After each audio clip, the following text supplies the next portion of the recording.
So, I've previously made a video about the decline that Marvel has been making in recent years. However, I wanted to look at the other comic book titans. DC. In 2022, two huge DC films came out on screens. One was amazing, brilliant, jaw-dropping and orgasmic. And the other was The Batman, which was alright, I guess. One thing to note, however, is that Black Adam took place within the existing DC universe. We know this by the appearance of Viola Davis's Amanda Waller and Henry Cavill's Superman. And since writing that in the fucking script, James Gunn decided to overhaul everything and completely change it. But I'm still going to put out this video because I don't give a shit. Now, I'm sure everyone's aware that the majority verdict on the DCEU is, well, let's just say it's not great. However, The Batman was set within its own universe, with a whole new cast of characters. This time with Robert Pattinson taking on the iconic role of the Caped Crusader. What I find interesting is the two incredibly different styles that Black Adam and The Batman took. I understand that they are different characters, but it's just funny for me to see two films coming out of the same company in the same year and be so wildly different from each other. So there's no Batfleck anymore, so is Batterson going to be used? Also, it is just worth pointing out just how different Batfleck and Batterson are as characters. One is still in his Battlescence, whilst the other has had many years under his belt, to the point where he starts killing criminals, indicating he may be going batshit crazy. I promise that'll be the last bat pun. I hope we don't have to see Batfleck again. Yeah, he looked cool and sounded cool, but I really hate seeing Batman kill, and that ruins the whole character. And hopefully James Gunn can include Batterson in this new DC universe that he's got going. And in my opinion, I would much rather see Robert Pattinson's Batman universe in the movies. That could potentially give way more DC characters in the future. For example, in the next Batman film, I'd like to not only see the Joker, who was teased in the ending of the first film, but I'd like to see other characters like Bane or Poison Ivy, or maybe in the end credit scene that teases the existence of another hero like Superman or the Flash, or even a potential like Robin or something. The issue with this would be that Matt Reeves is clearly going for a very grounded, realistic and dark Batman film. So the introduction of inherently unbelievable characters like Superman and Flash could potentially ruin the universe he's attempting to build. But the main question still remains, can DC catch or even overtake Marvel's box office stature in the future?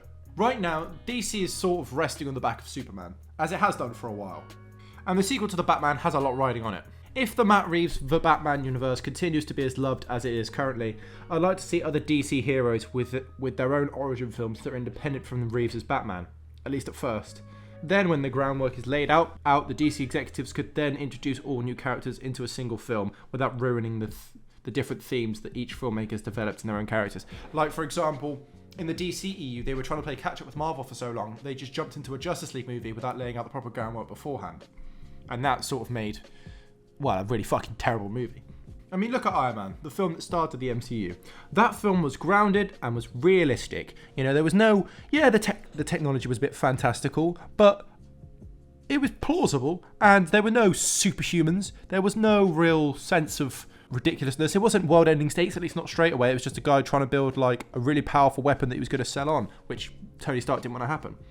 And then 10 years later, we saw a big purple gremlin come to Earth in a flying donut with Squidward and your mother, in order to steal a necklace with a shiny stone from a wizard. And that progression never for one moment felt silly because it was so thought out and planned and took such a long time to complete. Now, of course, I'd like DC to do it in a unique way with their own unique tones. You know, they don't just have this big alien villain come in and destroy everything, although, you know, that has happened a fair few times in the DC comics. You know, and the last time they attempted to rip off Marvel, it didn't go super well, let's put it that way. But ultimately, I think DC has a far better selection of characters, and they are currently in the best position they could possibly be in. As unlike Marvel, they have a clean slate on which they could build their universe in the style they want. Marvel have now stuck themselves into a position where every film must have many different characters travelling across multiverses and find new villains to fight. The problem Marvel have that DC doesn't is that the whole 11 years of the Marvel Cinematic Universe ultimately led up to Endgame, and once that film ended, so did the ideas of the Marvel producers, as well as the interest from the audience in many respects. I mean, people are still going to watch the Marvel movies, but nowhere near the rate they were before Endgame came out. Hopefully, if DC do indeed wish to become the new Marvel, with their own team-up movies, they can have it so every film, whilst being semi-connected, is independent from one another. And one thing that really annoyed me about the Marvel movies was if you hadn't seen one Marvel movie at one point, you probably wouldn't understand what was going on later on because there were so many characters. I'd like to think that they all exist in their own separate universe, and then there'll be one movie where they all team up together, and they all go their separate ways. That could be interesting, because then they all get their own stories that don't rely on other stories to make sense. I mean, obviously maybe the previous movies in in the series, but not like you can't watch the Batman the Third without watching the first Superman film, something like that. That always pissed me off about Marvel, and hopefully they can make it so they're all standalone, but they all connect in like one big movie, and storylines can merge together. I know that sounds difficult, but I think that's easily possible. And also this means that when one story ends, you know, like in the case of Marvel, it doesn't just end everything, and they can actually continue to make new stories that are interesting. You know, for example, Batman could come and help Superman in a movie, and they could take down Lex Luthor. But so that's Superman's story kind of complete, but Batman's still got to take down the Joker, for example, or Wonder Woman has to take down Ares and the Flash helps her, or something like that, where all of the characters are working together in a single film, but it's not like all of their stories are complete. And that allows them to obviously make more movies, whilst also it's still being interesting for the viewers, because it's not, oh, well, it's over now. They beat the big bad guy, it's all over. But hey, who knows? Maybe Warner Bros. Could fuck it again, you know? I don't know, I'm just a fucking YouTuber. Goodbye.